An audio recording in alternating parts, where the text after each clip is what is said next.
voltando aqui, Reinaldo, eu queria entender, né? Uma série de empresários já foram para a China, né? A gente até comentou aqui os irmãos Wesley da JBS, tentando estreitar aí laços comerciais, algumas empresas listadas, inclusive como Vale, Suzano também, né? A própria JBS devem ter muitas reuniões, farão reuniões por lá. Queria entender exatamente, né, a sua visão em relação a essas rodadas de discussões, né? Como que essas empresas e para esses setores, o que pode realmente, né, trazer aí de benefícios para nós aqui no Brasil?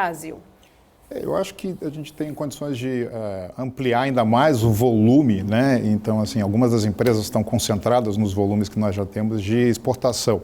Né? Você fala do setor de proteína animal, por exemplo, a própria liberação de frigoríficos. A gente sabe que para exportar para a China, o frigorífico precisa estar certificado pelo governo chinês, pelos órgãos de inspeção. Então, há sempre um pleito para que tenha mais frigoríficos certificados. Então, o aumento de frigoríficos quer dizer que a gente possa ter mais volumes de exportação.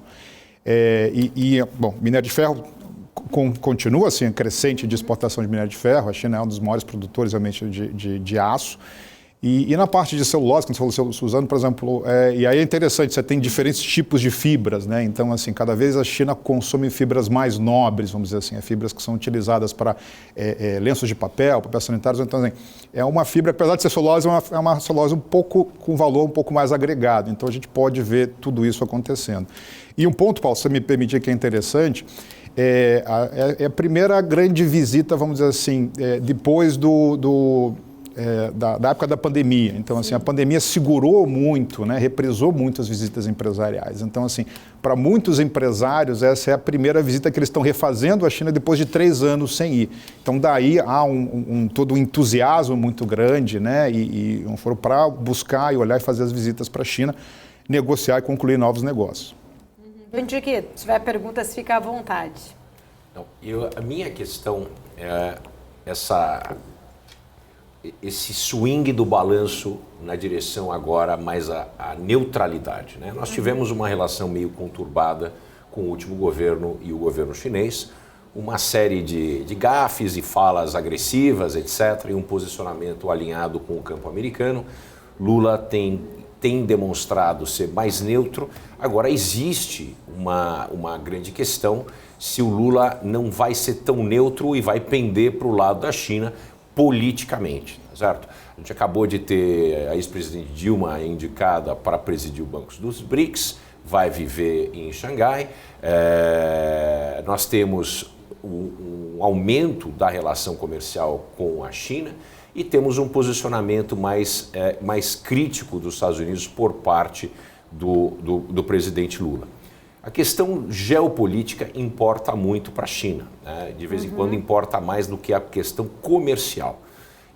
Eu queria saber o que você acha se o projeto da Roads and Belts da China, que ainda não chegou no Brasil, vai ser uma maneira de uma aproximação além da aproximação comercial e econômica, mas mais política entre Brasil e China, porque esse é um selo de aprovação por parte do governo chinês, mas também uma espécie de uma comunhão entre esses países, né? Nós comemos a hóstia junto. O que você acha disso? A ponderação é bastante interessante. Eu acho que não é de hoje que tem pleito chinês para que o Brasil, né, passe a aderir ao Belt and Road Initiative, que é tido como a nova roda da seda, né? Então, são vários investimentos, basicamente, para você construir um corredor logístico para favorecer o comércio com a China. Ele tem 10 anos, ele faz 10 anos esse ano. Então, há vários pleitos para que o Brasil passe a aderir a ele. Eu acho que o Brasil tem bastante a ganhar com isso. O Belt and Road divide opiniões, né? Tem embaixadores que são contra, tem diplomatas que são a favor, e eu acho que o Brasil tem muito a ganhar com isso, né? Então, assim, toda a estrutura arcabouço brasileiro permite que o Brasil se beneficie melhor sem os riscos que possam estar apresentados que se vêem em outras jurisdições. Eu não acho que seria um alinhamento, sim, mas eu acho que tem impactos políticos menores. Eu acho que o impacto final seria muito comercial para o Brasil.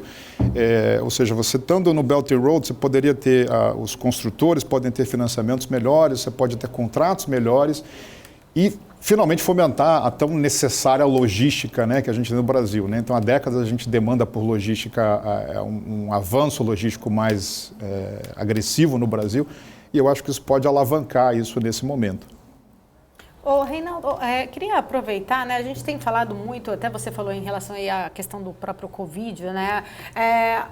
O Brasil tem todo essa, vamos dizer assim, essa questão comercial muito importante com a China, essa dependência, inclusive, né? O crescimento chinês é muito importante para a gente.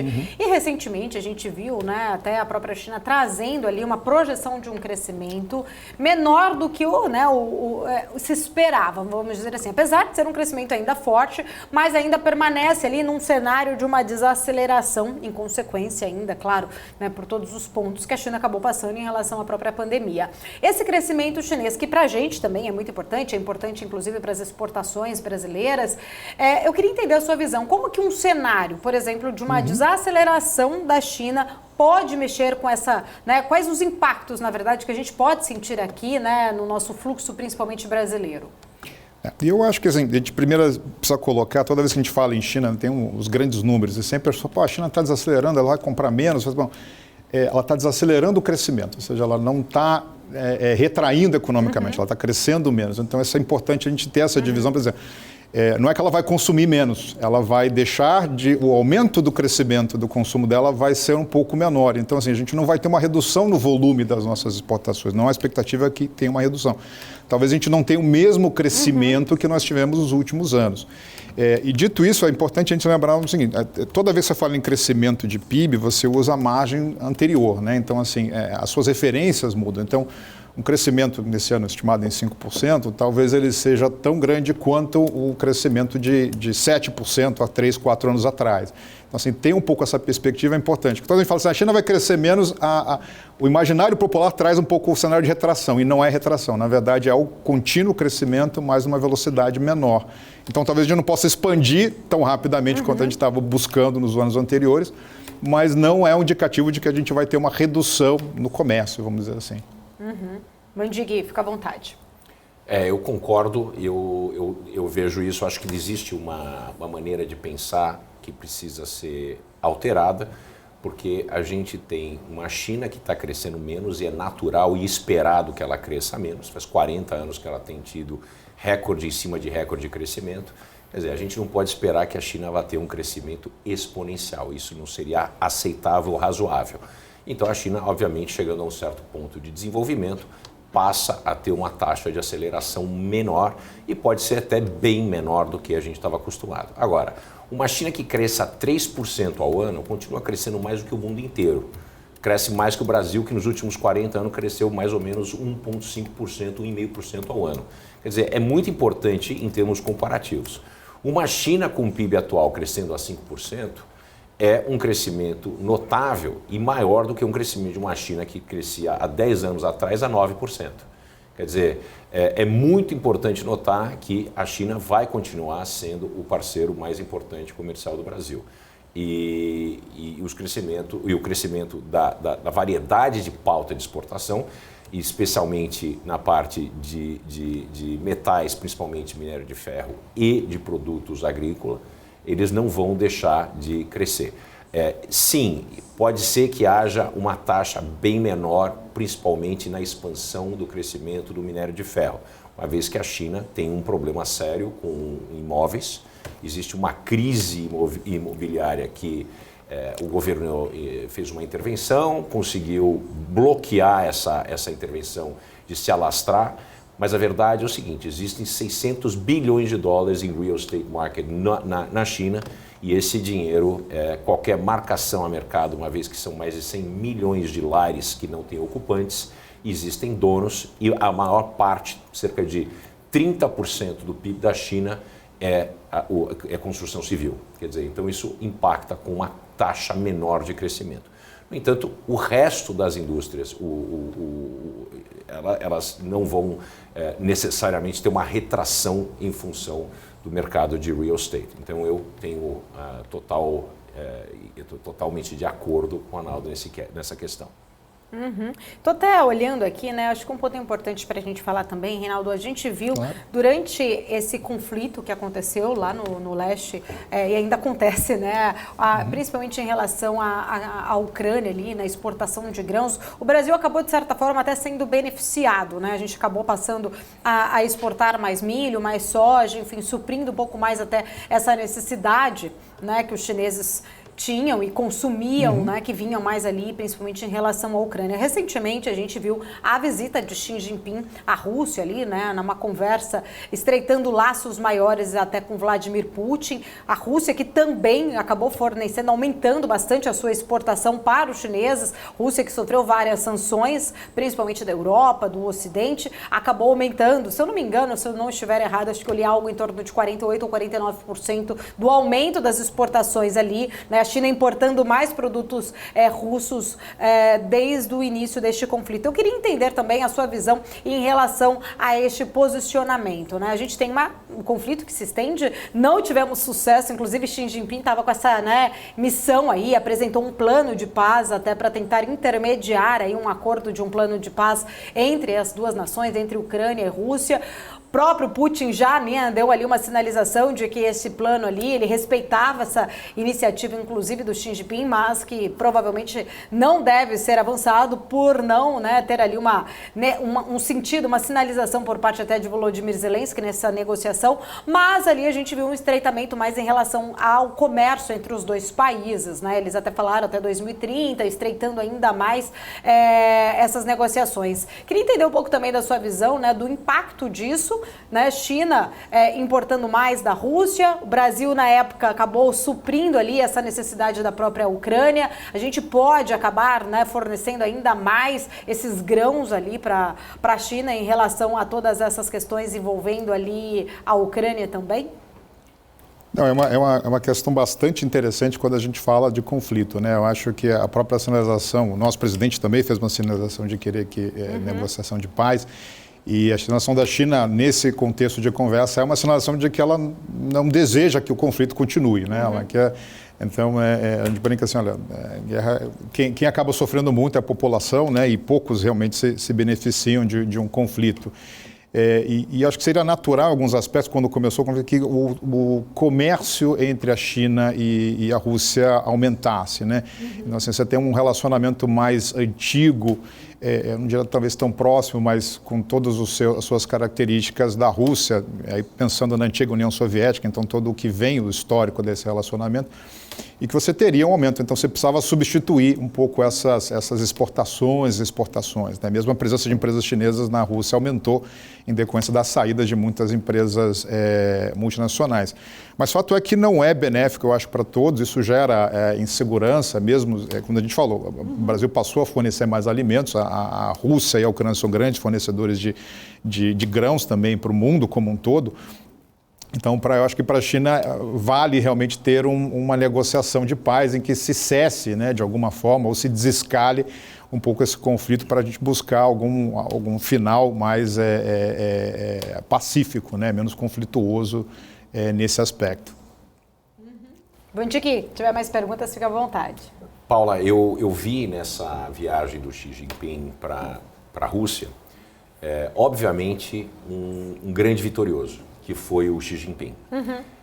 A postura pragmática do mandatário chinês conseguiu apagar um pouco, ou pelo menos redirecionar grandes preocupações de uma aliança militar entre China e Rússia, que era uma das maiores preocupações do Pentágono e da Casa Branca. Isso não foi feito. O Xi se colocou numa posição de superior ao russo, como eu estou aqui para avalizar os seus atos. Ficou óbvio que existe uma relação hierárquica entre os dois líderes e o Putin é a parte mais júnior dessa relação. Isso ficou muito objetivo nessa viagem de 3 dias. Ficou claro que a China tem interesses profundos na normalização da relação entre Rússia e Ucrânia para que essa guerra seja terminada. E a grande preocupação que eu tenho é que a proposta chinesa vai ser a proposta que vai ficar como a melhor alternativa à guerra. Por que eu acho isso? O Ocidente está cansado da guerra. E para o Ocidente realmente conseguir ajudar a Ucrânia a empurrar de volta a Rússia para as fronteiras pré-conflito, vai custar muito dinheiro. Nós já estamos há um ano e um mês da guerra, quase exatos. Isso já custou isso já custou demasiadamente aos cofres ocidentais. As populações do Ocidente não têm visto uma vantagem clara, né? Algo inerente a essa ajuda militar. E as populações começam a ficar saturadas de guerra e notícias de morte, etc. Então, qualquer alternativa que possa parar a guerra, politicamente faz sentido para esses mandatários do Ocidente, porque suas populações demandam uma situação de normalização. Então, eu acredito que a postura do Xi possa ter criado o caminho para uma solução de paz na Rússia. Voltando ao meu comentário anterior, que existe uma relação hierárquica entre Rússia e China e a parte sênior dessa relação é a China, é capaz que, com a intervenção chinesa e essa redemarcação dos territórios ucranianos e russos, onde está hoje, que essa é a proposta, não vamos passar para frente, nós não vamos invadir mais pedaços da Ucrânia, mas onde estão as tropas russas seriam a nova fronteira. Pode ser, sim, o caminho para um modelo de tratado de paz, com a China assegurando que a Rússia não vai ser agressiva na direção do Ocidente, que é um dos maiores medos que a OTAN e os membros que estão mais próximos à Rússia, principalmente como a Polônia e os países bálticos, têm de uma Rússia mais próxima às suas fronteiras ocidentais. Bom, a gente continua aqui falando, né, sobre este tema, 11h31. Eu vou para um rápido intervalo comercial, volto em instantes já, continuando aqui. Vão deixando também suas dúvidas no nosso chat, voltamos em instantes.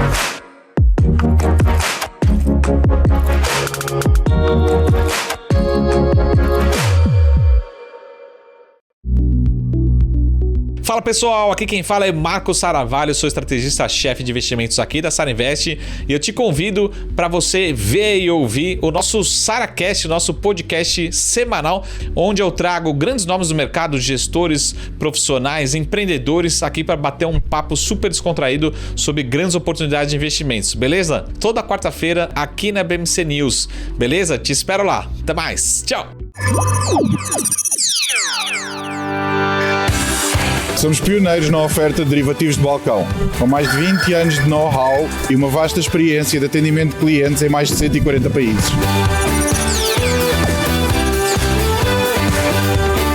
Temos o orgulho de oferecer uma infraestrutura de negociação de última geração para que os nossos clientes tenham a melhor experiência de negociação possível.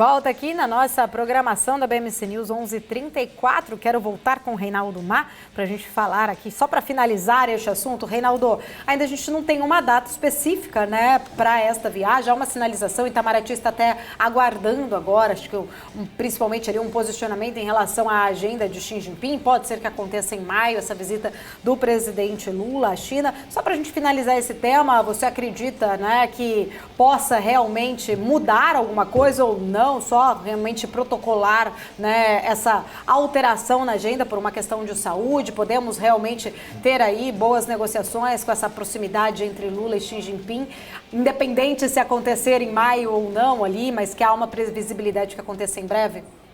Eu acho que ela deve acontecer, e eu brinco que Lula foi tradicionalmente em maio para a China, né? Nas duas outras visitas a primeira foi em maio, então seria interessante ele ir em maio também. Mas eu acho que ela só atrasa um pouco a parte da assinatura, a parte protocolar. Então, assim, a gente continua, né, o pragmatismo chinês. A gente vai olhar realmente as relações comerciais, o interesse dos dois países. Eu acho que a gente tem interesses complementares. Na história mostrou que a gente se complementa muito bem, as duas economias, as duas nações. E nós vamos ter. O que pode acontecer é que talvez a delegação empresarial não esteja tão entusiasmada, né? Você pode imaginar que com 2 dias de voo para você chegar na China, todo mundo já estava, quem saiu tarde já estava no voo quando soube do adiamento dessa visita. Então pode ser que não tenha, uma delegação não seja tão robusta assim, mas os acordos e mesmo a negociação e o comércio eu acho que vão continuar, vão permanecer sem muitos alardes. Vamos ter menos, talvez, um cerimonial maior, né, eventos maiores, mas do ponto de vista comercial eu acho que não tem impacto nenhum. O pragmatismo vai continuar valendo. Tá certo, eu quero agradecer, obrigada pela sua presença, disponibilidade por vir até aqui aos nossos estúdios. Obrigada, Reinaldo. Obrigado.